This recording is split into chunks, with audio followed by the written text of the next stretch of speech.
इस समय मैं भारत की पवित्र भूमि प्रयाग में हूँ। कल्पवास चल रहा है, महाकुंभ चल रहा है, 144 साल के बाद आया। भारत के सभी आचार्य, सभी मंडलेश्वर, सभी महामंडलेश्वर, सभी शंकराचार्य इस समय यहाँ कुंभ में आए हुए। मैं भी यहाँ 2 दिन से हूँ।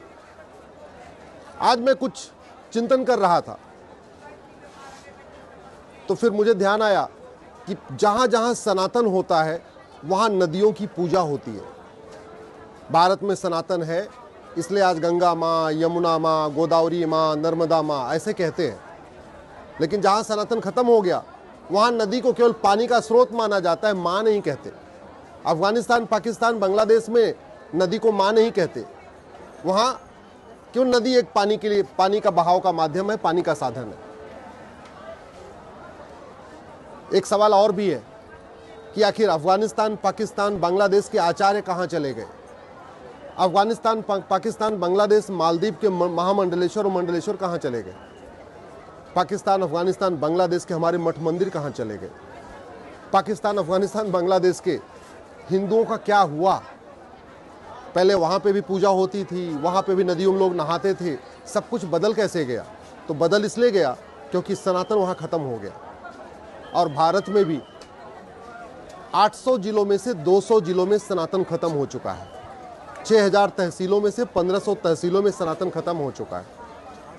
9 राज्यों में सनातन खत्म हो चुका है। ये बहुत गंभीर विषय है।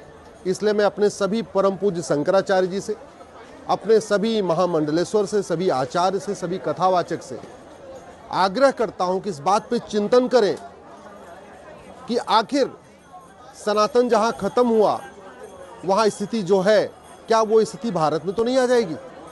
क्योंकि 9 राज्यों में तो खत्म हो चुके हैं। और आज जिस तरीके से भारत में लफ्ज़ जिहाद चल रहा है, भारत में जिस तरीके से लैंड जिहाद चल रहा है, भारत में जिस तरीके से धर्मांतरण हो रहा है, भारत में जिस तरीके से घुसपैठियों को बसाया जा रहा है, भारत में जिस तरीके से जनसंख्या विस्फोट हो रहा है, 25 साल के बाद इसका क्या परिणाम होगा। 90,000 बच्चे रोज़ पैदा हो रहे हैं। तो ये क्या होगा क्या 20 से 25 साल के बाद। 10,000 हिंदुओं का प्रतिदिन धर्मांतरण हो रहा है। 10,000 हिंदुओं का प्रतिदिन धर्मांतरण हो रहा है। साल में 40 लाख हिंदू कन्वर्ट हो रहे हैं। आखिर हम इसके खिलाफ कठोर कानून क्यों नहीं बना रहे। लफ्ज़ जिहाद की घटनाएं रोज़ आ रही हैं और किसी एक राज्य में नहीं है, पूरे राष्ट्रीय स्तर पे हो रही हैं।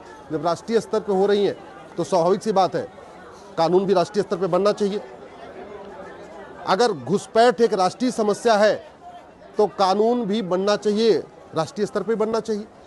धर्मांतरण एक राष्ट्रीय समस्या है तो कानून भी केंद्रीय स्तर पे बनना चाहिए, राष्ट्रीय स्तर पे बनना चाहिए। मैं अपने सभी धर्मगुरुओं से, प्रयाग की भूमि पे आए सभी अपने धर्मगुरुओं से हाथ जोड़ के निवेदन कर रहा हूं, भारत को बचाने के लिए आवाज उठाइए।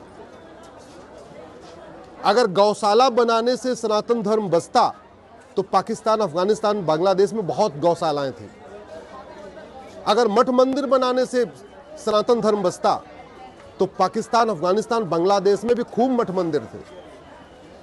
अगर केवल कथा करने से सनातन धर्म बचता तो पाकिस्तान, अफगानिस्तान, बांग्लादेश में भी हमारे खूब कथावाचक थे। समस्या जो है उसका समाधान कानून से करना पड़ेगा। मठ मंदिर बनाने से, धर्मशाला बनाने से, भंडारा करने से, गौशाला बनाने से धर्म की जय होती है, अधर्म का नाश नहीं होता। अधर्म का नाश तो बाकायदा कानून के जरिए करना पड़ेगा। अधर्म का नाश करने के लिए तो कानून बनाना पड़ेगा, कानून का खौफ पैदा करना पड़ेगा। वो हमारे देश में नहीं है। आखिर सिंगापुर में, जापान में, अमेरिका में तो कोई घुसपैठिया नहीं जाता, भारत आते हैं क्योंकि 1946 का जो फॉरेनर एक्ट है वो वहाँ घटिया है, सड़ा हुआ है। और वैसे भी घुसपैठ का मूल कारण घूसखोरी है। तो जब तक भ्रष्टाचार नहीं खत्म होगा तब तक घुसपैठ नहीं बंद होगी। धर्मांतरण के लिए विदेशों से फंडिंग आ रही है, हवाला के जरिए फंडिंग आ रही है, एफसीआरए के जरिए फंडिंग आ रही है। तो जब तक एफसीआरए खत्म नहीं होगा, हवाला के खिलाफ कठोर कानून नहीं बनेगा, तब तक फंडिंग नहीं बंद होगी। फंडिंग नहीं बंद होगी तो धर्मांतरण नहीं बंद होगा, धर्मांतरण नहीं बंद होगा तो हिंदू घटेंगे। अगर घटेंगे तो कटेंगे। जहां जहां घटे वहां वहां कटे, जब जब घटे तब तब कटे। अफगानिस्तान में घटे तो कटे, पाकिस्तान में घटे तो कटे, बांग्लादेश में घटे तो कट रहे हैं, मालदीव में घटे तो कटे, कश्मीर में घटे तो कटे, तो जहां जहां हम घटते हैं वहां वहां कटते हैं। तो घटे ना, उसके लिए जरूरी है धर्मांतरण नियंत्रण कानून। हम और न घटे, उसके लिए जरूरी है घुसपैठ नियंत्रण कानून। हम और न घटे, उसके लिए जरूरी है लफ्ज़ जिहाद के खिलाफ केंद्रीय स्तर पे कानून। और न घटे, उसके लिए जरूरी है जनसंख्या नियंत्रण कानून। और सबसे ज्यादा आवश्यक है घर वापसी। पता नहीं घर वापसी को लोग इसको केवल समाज का कार्य क्यों समझते हैं। घर वापसी कराना भारत के सरकार का भी कार्य है। घर वापसी कराना राज्य सरकार का भी काम है और केंद्र सरकार का भी काम है। मैं आपको उदाहरण देके बताता हूं। अगर घर से कोई बच्चा गायब हो जाए या घर के परिवार का सदस्य कोई गायब हो जाता है तो हम क्या करते हैं? हम शासन को सूचित करते हैं, पुलिस को सूचित करते हैं। पुलिस को सूचित मतलब सरकार को सूचित करते हैं, भाई हमारे परिवार का कोई आदमी बिछड़ गया। उस बिछड़े हुए व्यक्ति को वापस ले आना किसकी ड्यूटी है? सरकार की। तो अगर कोई तलवार के दम से, अगर कोई जजिया न दे पाने के डर से कन्वर्ट हो गया, अब जब देश स्वतंत्र हो गया है, उसको लाना किसकी ड्यूटी है? सरकार की। और वैसे भी घर वापसी से अपराध खत्म होगा। घर वापसी से बहुत सारी विदेशी कुरीतियां खत्म हो जाएंगी। घर वापसी के बाद अपने आप में यहाँ बहुत शांति आ जाएगी। घर वापसी होगी तो सनातन धर्म मजबूत होगा। घर वापसी होगी तो भारत की सेकुलरिज्म मजबूत होगी। घर वापसी होगी तो भारत की संस्कृति मजबूत होगी। घर वापसी होगी तो भारत की परंपरा मजबूत होगी। घर वापसी होगी तो बहुत सारे काम अच्छे हो जाएंगे। इसलिए घर वापसी कराना इस सरकार का कार्य है। घर वापसी के लिए आगे कदम बढ़ाना चाहिए। घर वापसी इसलिए आवश्यक है कि संस्कृति मजबूत होगी, संविधान मजबूत होगा, लोकतंत्र मजबूत होगा और सेकुलरिज्म मजबूत होगा।